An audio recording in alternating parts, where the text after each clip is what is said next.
अभी house arrest में हूँ।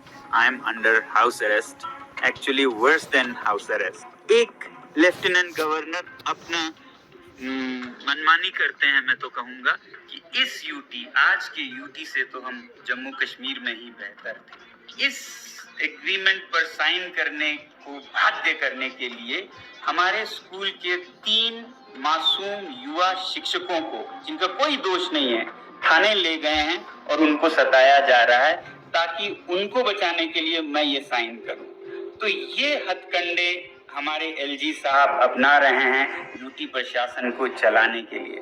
एलजी साहब, इस दर पर तो मैं कहूँगा आप बहुत मेहनत कर रहे हैं लद्दाख जैसे शांत क्षेत्र में भी मिलिटेंसी का बीज बोने के लिए। जी हाँ, तो मैं हाउस अरेस्ट में किस तरह हूँ और उससे बदतर क्यों है। अब हाउस अरेस्ट हो तो फिर आपको सब साफ होता है, फिर उसी हिसाब से आपको कानूनी सलाह लेने की आज़ादी होती है या फिर उतना ही सिंपैथी सपोर्ट होता है।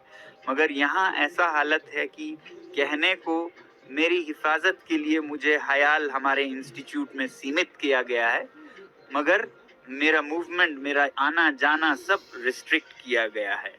पुलिस की बहुत भारी प्रेजेंस है यहाँ पर। हुआ ऐसे कि जब मैंने घोषणा की थी कि मैं खारदुंग पर अनशन करूंगा, तब मैंने सत्कार के भाव से, वरना जरूरत नहीं होती है, तो मैंने फिर भी प्रशासन से एक अनुमति सा सूचित करते हुए कहा। और कई दिनों बाद आखिरी दिन में उनका एक पत्र आया कि खारदुंगला पर बहुत खतरा है, बहुत ठंड है, जानवर हैं वगैरह वगैरह, कॉक एंड बुल स्टोरी जैसा, और आपको अपने विद्यालय यहाँ हयाल में करना चाहिए। तो मैंने ठीक है सोचा, अगर उनको इतनी मेरी हिफाजत की चिंता हो, मगर ऐसा कुछ हिफाजत की चिंता नहीं है। मैंने एसपी साहब को बताया भी कि अगर खारदुंगला टॉप पर आपको कुछ खतरा लगता है तो मैं बेस पर करूंगा, जो कि थोड़ा नीचे है, और वहां पर सारे सुरक्षा और मेडिकल फैसिलिटीज भी हैं। मगर उन्होंने ठीक यही हयाल इंस्टीट्यूट, जो कि लेह शहर से काफी दूर है, वहीं पर रहने को कहा। कहीं भी हो सकता था, लेह में भी हो सकता था, वहाँ कोई -40 डिग्री नहीं है। मगर फिर भी मैंने क्या देखा कि 26 जन दूर है, वहीं पर रहने को कहा। कहीं भी हो सकता था। तो जब सुबह बहुत जल्दी 4-5 बजे यहाँ पर पुलिस की आवाजें सुनाई दी, बस भर के पुलिस, गाड़ियां पुलिस की, और मैं थोड़ा हैरान सा हुआ कि ये इतना क्यों हो रहा है। फिर सोचा कुछ इनकी अपने तरीके होंगे। बाद में मैंने पुलिस के एक अफसर से पूछा कि ये किस लिए है, मुझे भी बता दीजिए कि क्या है इसका मकसद, क्या मुझे रिस्ट्रिक्ट किया जाएगा या मेरी हिफाजत के लिए। तो वो बहुत जोर से बोलने लगे, नहीं नहीं नहीं, ये सिर्फ आपकी हिफाजत, आप इतने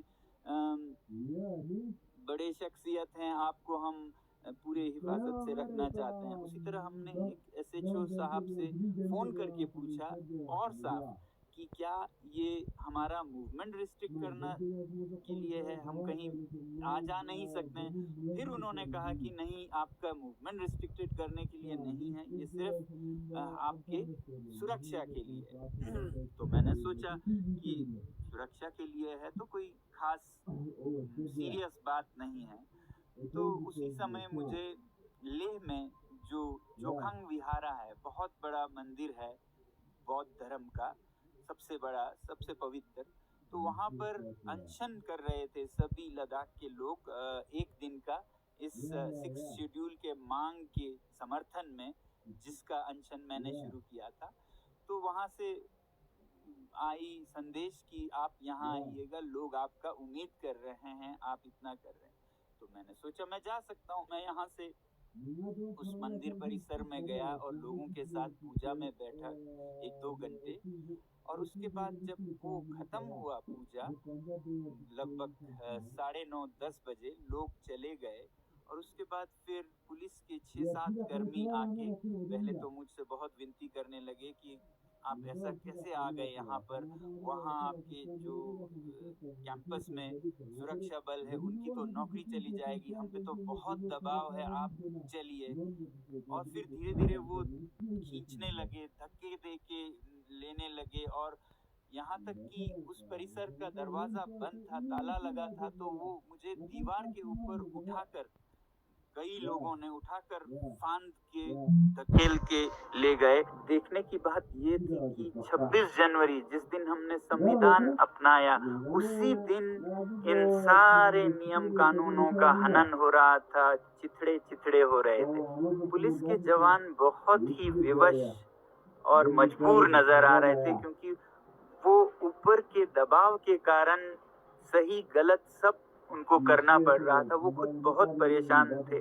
तो मेरी तो सहानुभूति है उनसे, मगर जो सिस्टम है उसके कारण पुलिस को मिसयूज़ किया जा रहा था। अब मेरी हिफाज़त, मेरी सुरक्षा ऐसी कैसी कि जिसमें मेरी ही जान जा सकती थी। तो उनका सुरक्षा का कोई परवाह नहीं था, बस उनको ऊपर से बहुत स्ट्रॉन्ग ऑर्डर्स थे कि किसी भी हालत में इनको यहीं लाना है। सोचता हूँ तो पता लगता है कि ये मेरे सुरक्षा के लिए नहीं बल्कि प्रशासन की, यूटी एडमिनिस्ट्रेशन अपनी सुरक्षा के लिए कर रहे हैं। वो चाहते हैं कि मेरी आवाज़ रिस्ट्रिक्टेड रहे यहाँ कैंपस में, जो कि ले से काफ़ी दूर है, क्योंकि सुरक्षा उनको उनके सरकार की चाहिए जिसकी नाकामियाँ वो छुपाना चाहते हैं। वो नहीं चाहते कि इसको हाईलाइट हो जाए दुनिया में यूटी प्रशासन की नाकामियाँ। अब मैं आपको मजबूर होकर बताना चाहूँगा, अभी तक नहीं बताया, कि लद्दाख में यूटी की क्या हालत है। 3 साल से जो यूटी प्रशासन है वो बहुत ही नाकाम रही है। हर आदमी आप अगर देखें तो दुखी है। युवा दुखी हैं कि उनको नौकरियां नहीं मिल रही हैं। 12,000 नौकरियों की वादा किया गया था, अभी 800 की कुछ निकले हैं, वो भी पुलिस में, यानी कि लोगों का दमन करने के लिए, क्योंकि इतने अब जुलूस हो रहे हैं, प्रोटेस्ट हो रहे हैं, वहाँ लोगों में डर है कि उनकी ज़मीनें अब उनके हाथ में नहीं हैं। पॉलिसीज किसी भी चीज़ पे नहीं बनी है, मतलब 3 साल में कुछ भी यूटी में लगभग नहीं हुआ है। हाँ, फंड्स बहुत बड़े, यूटी के बहुत बड़े, 6,000 करोड़ का फंड है ऐसा कहा जाता है, मगर इतना ढीला ढाला प्रशासन है कि इसका बहुत बड़ा हिस्सा तो वापस चला जाता है लैप्स होके। हालांकि कहा गया था कि लद्दाख का बजट नॉन लैप्सेबल होगा।